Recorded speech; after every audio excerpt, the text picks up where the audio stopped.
कई बार राजनेता ऐसी बयानबाजी करते हैं जिसका खामियाजा, जिस पर कटाक्ष किया जाता है, उसको इस कदर भुगतना पड़ता है कि उसका अंजाम बेहद खतरनाक होता है।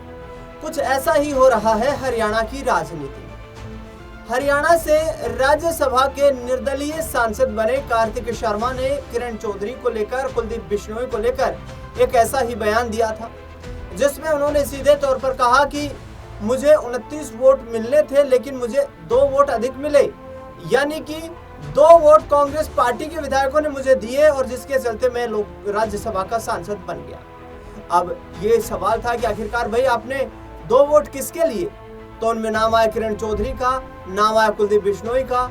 जून 2022 में हरियाणा की 3 राज्यसभा सीटों पर चुनाव हुआ था, जिसमें से एक सीट पर बीजेपी ने बाजी मार ली थी, दूसरी सीट पर निर्दलीय प्रत्याशी के रूप में कार्तिक शर्मा चुनाव लड़ रहे थे और तीसरी सीट जो थी वो कांग्रेस को ये उम्मीद थी कि भाई हमारी भी एक राज्यसभा की सीट पर हमें जीत मिलेगी, क्योंकि जिस तरीके से 31 विधायक कांग्रेस पार्टी के पास 2019 के विधानसभा चुनाव में जीत करके आए थे, तो उस उम्मीद के साथ 30 विधायकों की इस चुनाव को जीतने के लिए आवश्यकता थी। कांग्रेस पार्टी ने अजय माकन को चुनावी प्रत्याशी बनाया, लेकिन खामियाजा ये रहा कि 1 वोट से अजय माकन को हार का सामना करना पड़ा। अब ऐसे में लगातार कांग्रेस पार्टी में बवाल मच गया कि एक विधायक किसने क्रॉस वोटिंग की है, क्योंकि 1 वोट को इनवैलिड करार दे दिया जो कि कुलदीप बिश्नोई का वोट था। ऐसे में अब लगातार ये सुई घूमती नजर आ रही थी। कांग्रेस पार्टी में गुटबाजी बनी हुई थी। एक तरफ भूपेंद्र सिंह हुड्डा जो कि अपना दबदबा कायम किए हुए थे, दूसरी तरफ कुमारी शैलजा दलित चेहरा होने के नाते अपना वर्चस्व बनाना चाहती थी और हुड्डा गुट के खिलाफ किरण चौधरी ने भी मोर्चा खोल दिया था। अब कार्तिक शर्मा ने कहा कि भाई किरण चौधरी थी जिन्होंने मुझे वोट दिया है और जिसकी बदौलत मैं जीत पाया हूं। ऐसे में दीपेंद्र सिंह हुड्डा हमलावर होते हुए नजर आए। उन्होंने सीधे तौर पर कहा कि राहुल गांधी जो कि पीठ में छुरा घोंपने वालों की पहचान करने की बात कर रहे हैं, कांग्रेस पार्टी ने जिन लोगों को आगे बढ़ाया और जिन्होंने कांग्रेस का साथ छोड़ा है वही कांग्रेस की पीठ में छुरा घोंपने वाले हैं। ऐसे में उन्होंने किरण चौधरी को आड़े हाथ लिया। इसके बाद भिवानी पहुंची किरण चौधरी। किरण चौधरी ने कहा कि 2004 में मैं राज्यसभा का चुनाव लड़ रही थी। उस दौरान ओम प्रकाश चौटाला की सरकार हरियाणा में होती थी। ओम प्रकाश चौटाला की इस सरकार में 6 निर्दलीय विधायक थे और मैं राज्यसभा के लिए जा रही थी। उसी वक्त भूपेंद्र सिंह हुड्डा ने ओम प्रकाश चौटाला को कहा कि चौटाला साहब, इन 6 जो निर्दलीय विधायक हैं इनको आप सदन से सस्पेंड कर दीजिए, इनकी विधानसभा सदस्यता जो है उसको निलंबित कर दीजिए। ऐसे में किरण चौधरी ने कहा कि मुझे जानबूझकर 2004 में चुनाव हुड्डा की तरफ से हरवा दिया गया और किरण चौधरी ने यह भी आरोप लगाए कि 2004 से 2024 के आते आते मैं 20 साल तक उत्पीड़न झेलती रही। उसका सीधे तौर पर यह कहना है कि हुड्डा ने जिस तरीके से मुझे टारगेट करना शुरू किया, इसके बाद मैंने पहचान लिया कि ये भूपेंद्र सिंह हुड्डा किसी भी कीमत पर मेरे पैर कांग्रेस पार्टी में नहीं जमने देगा। ऐसे में मैंने कांग्रेस पार्टी का साथ छोड़ा। किरण चौधरी ने कहा कि मैं कांग्रेस पार्टी में रही, कांग्रेस पार्टी की निष्ठावान नेत्री के रूप में काम करती रही, लेकिन 2024 के लोकसभा चुनाव में मेरी बेटी श्रुति चौधरी की टिकट भी कटवा दी। किरण चौधरी यही नहीं रुकी। उन्होंने कहा कि क्या अकेली श्रुति चौधरी 2014 और 2019 का लोकसभा चुनाव हारी थी? कांग्रेस पार्टी के एक सांसद को 2014 में जीत मिली और 10 की 10 सीटों पर कांग्रेस पार्टी 2019 में हार गई थी। तो ऐसे में 9 सीटें कांग्रेस पार्टी क्यों हारी? वहां पर तो किरण चौधरी का कोई मतलब नहीं था। तो ये तमाम आरोप और प्रत्यारोप एक दूसरे पर जारी हैं और लगातार इन आरोप प्रत्यारोपों के आधार पर ही किरण चौधरी और लगातार जो है उनके जो समर्थक हैं वो भूपेंद्र सिंह हुड्डा को टारगेट करते हुए नजर आ रहे हैं। लेकिन कार्तिक शर्मा के इस बयान ने एक मुश्किल खड़ी कर दी है।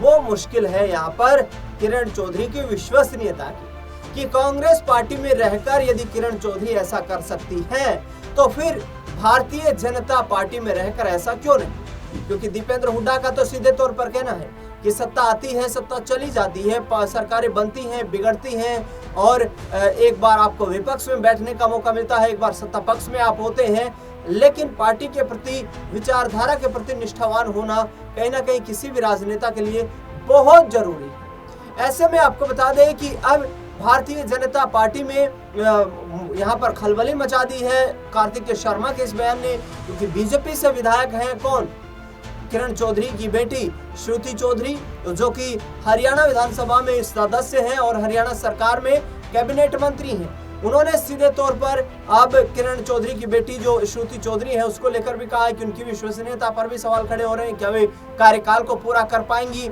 या फिर बीच में ही मंत्रिमंडल विस्तार कर दिया जाएगा और किरण चौधरी की बेटी श्रुति चौधरी से मंत्रिमंडल छीन लिया जाएगा। ये तमाम कोशिशें हैं और तमाम आरोप प्रत्यारोप पर चर्चाएं हो रही है। दूसरी तरफ आपको बता दें कि रामकुमार गौतम जो कि बीजेपी के सफेदों से विधायक हैं, उन्होंने कहा है कि सरकार में हमारी कुछ नहीं चल रही है, विधायकों की कोई वैल्यू नहीं सरकार में, मंत्रियों की कोई वैल्यू नहीं सरकार में, मुख्यमंत्री सीधे दिल्ली से ऑपरेट हो रहे हैं, मंत्री चाहे किसी भी मांग को लेकर मुख्यमंत्री के पास जाए, विधायक चाहे किसी भी मांग को लेकर मंत्रियों के पास जाए, लेकिन विधायकों को बिल्कुल उनकी कोई नहीं चल रही है, किसी तरीके की उनकी बात को तवज्जो नहीं दी जा रही है। और सीधे तौर पर ये देखा जाए तो भारतीय जनता पार्टी की सरकार में खुले तौर पर हरियाणा में विशेष तौर पर विधायक जो हैं वो अपने आप को ठगा हुआ महसूस कर रहे हैं। इस पर पलटवार किया किरण चौधरी ने।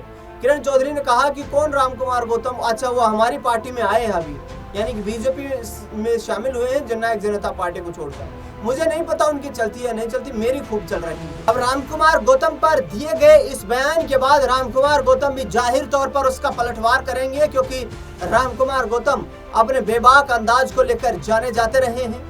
लेकिन बड़ा सवाल यह है कि क्या वाकई में इस तरीके से ही कांग्रेस पार्टी की पीठ में छुरा घोंपा था किरण चौधरी ने, और आगामी वक्त में क्या इसकी जांच होगी और जांच में क्या किरण चौधरी पर कोई कड़ा एक्शन लिया जाएगा? भारतीय जनता पार्टी क्या उनके ऊपर विश्वास जताएगी? क्या उनकी विश्वसनीयता को लेकर सवाल खड़े नहीं होंगे? क्योंकि कुलदीप बिश्नोई को देखिए, 56 साल का भजन लाल का मजबूत आदमपुर का किला जो कि पल भर में ध्वस्त हो गया, वो भी कुलदीप बिश्नोई के चलते, क्योंकि 2009 में कुलदीप बिश्नोई हरियाणा में मुख्यमंत्री की कुर्सी की रेस में शामिल थे।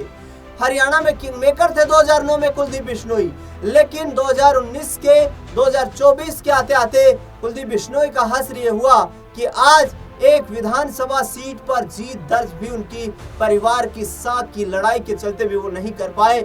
और ये बड़ा सेटबैक है यहाँ पर कुलदीप बिश्नोई के लिए, क्योंकि कुलदीप बिश्नोई के जो भाई हैं चंद्रमोहन बिश्नोई, वो कांग्रेस पार्टी में ही शामिल है और लगातार पंचकुला की कालका सीट से अपना दावा मजबूत करते रहे हैं। लेकिन इस बार जो है कुलदीप बिश्नोई के भाई चंद्रमोहन बिश्नोई भी हार गए थे, लेकिन आगे आने वाले वक्त में उन्हें जरूर उम्मीद है कि कांग्रेस पार्टी जब बाउंस बैक करेगी तो उनका यहाँ पर दबदबा बनता हुआ नजर आएगा। लेकिन कुलदीप बिश्नोई ने पिछले दिनों अपने आप को ठगा हुआ महसूस किए जाने पर केंद्रीय गृह मंत्री अमित शाह से मुलाकात की है। मुलाकात में उनके बेटे भव्य बिश्नोई भी शामिल रहे। देखना दिलचस्प होगा कि क्या बड़ी जिम्मेदारी अब कुलदीप बिश्नोई को वहां से मिलती है, क्योंकि राज्यसभा की भी सीटें खाली होने वाली हरियाणा में। तो क्या राज्यसभा के लिए कुलदीप बिश्नोई अपना दावा ठोक चुके हैं? फिलहाल इस खास रिपोर्ट में इतना ही। देश दुनिया से जुड़ी तमाम बड़ी खबरों के लिए देखते रहिए नेक्स्ट 9 आवाज।